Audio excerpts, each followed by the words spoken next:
I'm going to call the honourable member for Chifley. Deputy Speaker, that is the kind of thinking in relation to telecommunications in this country. He will quietly go about his presentation. That has condemned, or I should say, consigned those opposite to mistakes for years on broadband. In fact, I would say the Prime Minister, from the top down, they all suffer from reverse broadband Midas touch. Every time they touch broadband, they stuff it up. And that argument made by the member for Mallee is a clear example. And to be fair to you, member for Mallee, you're not the first one to say it, because the first one to try and argue this line, is your Prime Minister himself, who way back when he was first appointed as the then opposition communications shadow minister, said, and this is in the Paddy Manning book, the biography of Malcolm Turnbull, and he says, and I quote, "For all his industry experience, some of Turnbull's early steps were amateurish. At first, he appeared to line up with his leader, believing the whole world was going wireless and this would make FTTP redundant." That was the argument back then, member for Mallee. And he said here, and this is in an op-ed that he'd written, "Wireless broadband has been growing at nearly 10 times the rate of fixed line, whose penetration has remained fairly static. The convenience and flexibility of wireless is compelling and likely to become more so. It'll be a fierce competitor with the new network." Now, this was the canard. This was the dummy argument being put out so you wouldn't roll out fibre, you just rely on wireless. So what's the truth? The truth, however, I just said it. Listen to me and you'll learn. The truth, however, was that the explosive growth in wireless was dependent on fixed-line technology, and price-sensitive consumers were going to be careful to avoid heavy use of data over 4G mobile networks that would be far more expensive per megabyte. And that is the point. When you use wireless, it costs you more. So what you're arguing on behalf of your constituents is for them to pay more rather than to get a better service delivered either through fixed line, through optic fibre to their home. There would be a mix of wireless and there'd be a mix of satellite.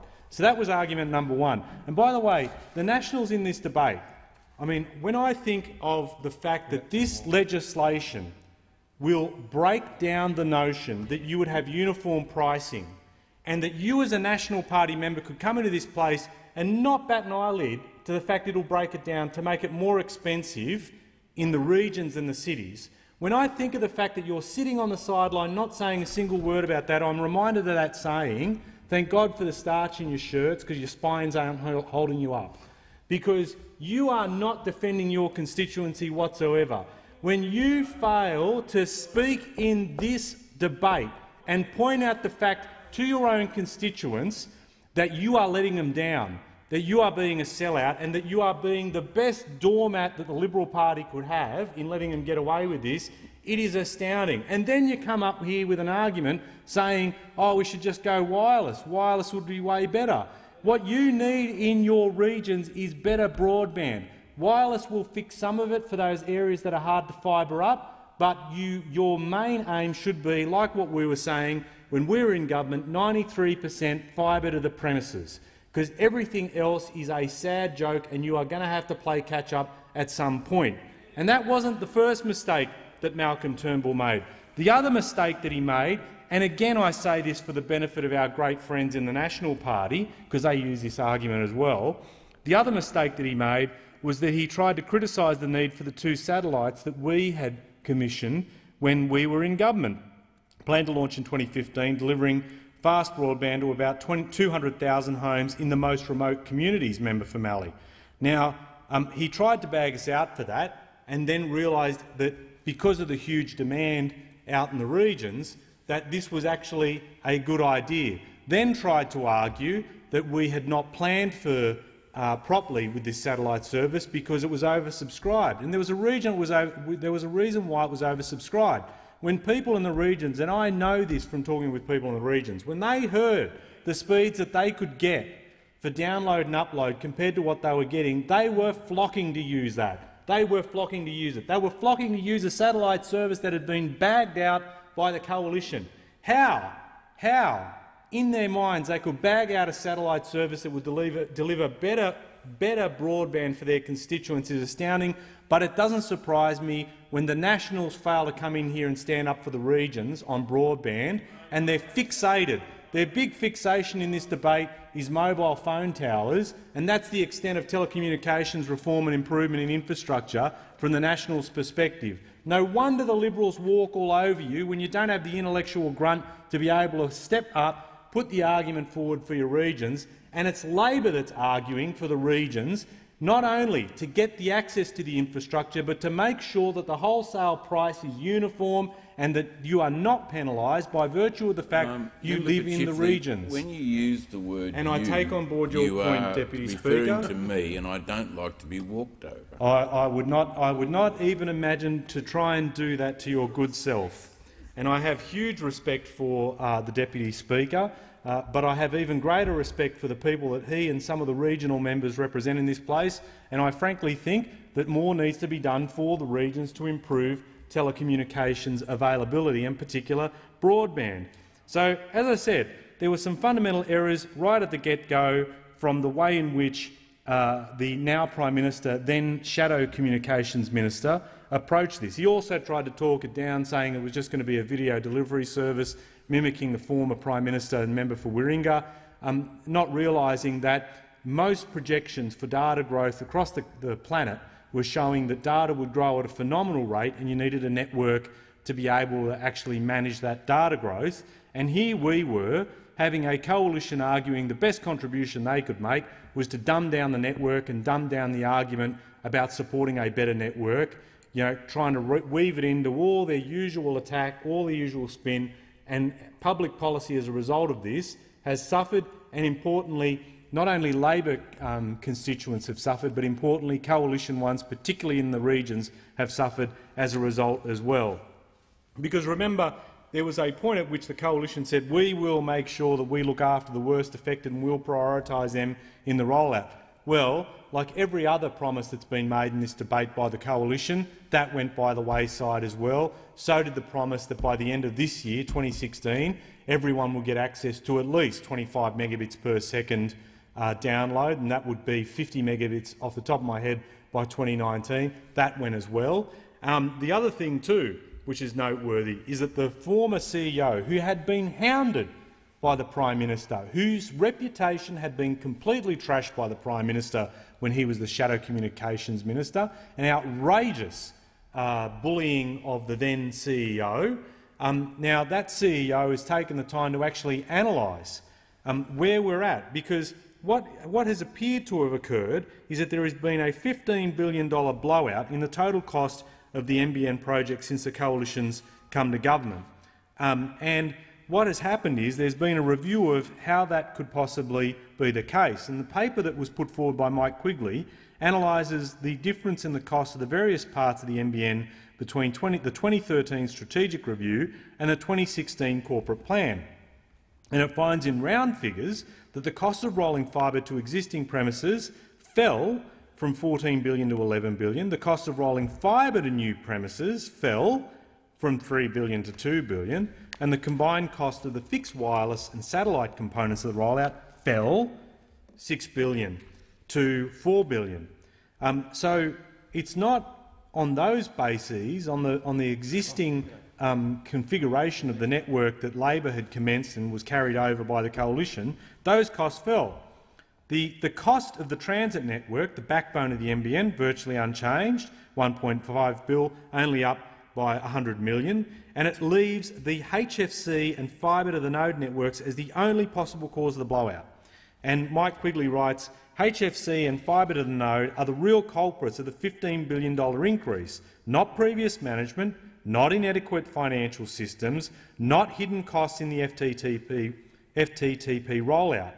Now, the Prime Minister's consistently talked up the cost and time taken to roll out fibre to the premises and talked down the cost of rolling out fibre to the node and HFC, but, as Mike Quigley says, the chickens are coming to roost, and the delay and extra expense involved in the renegotiation of the definitive agreements with Telstra. Mind you, we were told that was only going to take 6 months. Wrong.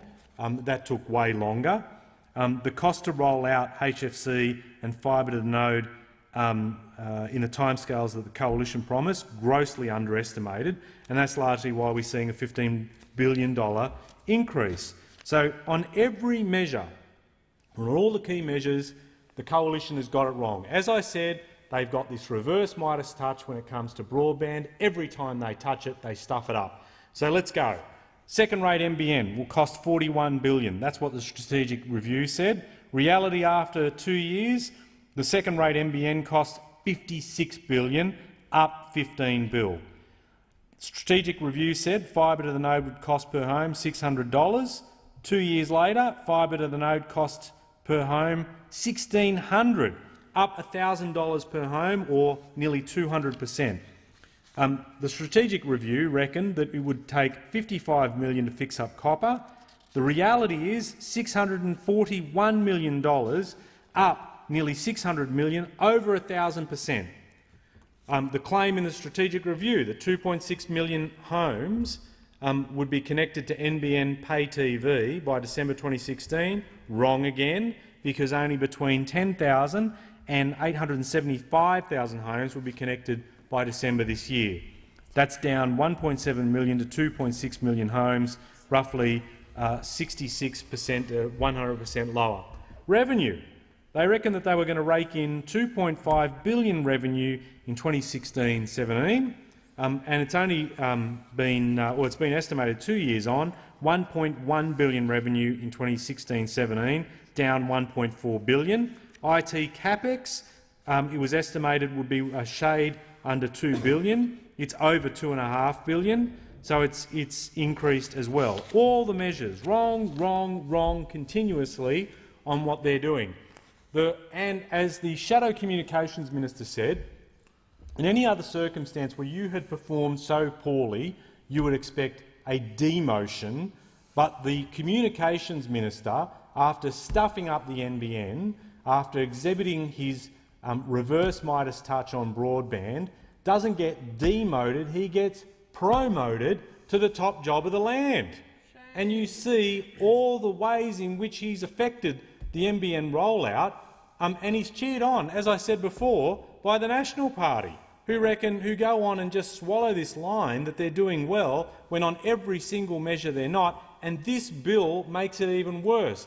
Waters down the consumer safeguards, waters down the ability to get uniform pricing, has been criticised by industry, and is yet another example, when you look at all the things from the moment that the Prime Minister took on the job of Shadow Communications Minister, made those errors, kept compounding them, making promises that he could not conceivably keep, which, when he made the promise of 25 megabits per second download speeds by December 2016, within 12 weeks of getting the job of going from Shadow Communications Minister to Communications Minister, in 12 weeks, the promise that he made that everyone would get faster download speeds, that he would get at least 25 megabits per second by 2016, he came into this chamber and right over there admitted he would not be able to keep his promise. Some people would say it was a lie, but what I reckon it was a demonstration all along that they continually made promises that they had no capability of being able to extend to the Australian public. They had not had the full rigour and testing of whether or not they could feasibly extend that commitment to the Australian people. They led people on that they could deliver this faster, cheaper and better than what was on offer at the time, and they have failed on all those counts. This is an outrageous, an absolutely outrageous way not only to treat the Australian people, but to condemn them to poor service when we are in an age where service needs to improve, not just be more of the same or worse, where countries are overtaking us in the quality of the broadband network, where countries are using good broadband to be able to support the type of innovative activity required to diversify economies, create new jobs, generate new wealth. These are the type of things that happen when you allow the broadband network to degrade. But to be fair to the Prime Minister, it's not just him, it's the entire coalition. Their sorry state, when you look at the 19 times they tried to fix broadband in the Howard government and failed, They then came up with a dodgy policy leading into the 2010 election, and then everything else since the Shadow Communications Minister and now Prime Minister has been in place has shown everything he has done has been terrible, and we have suffered as a result of it. Members' time has expired.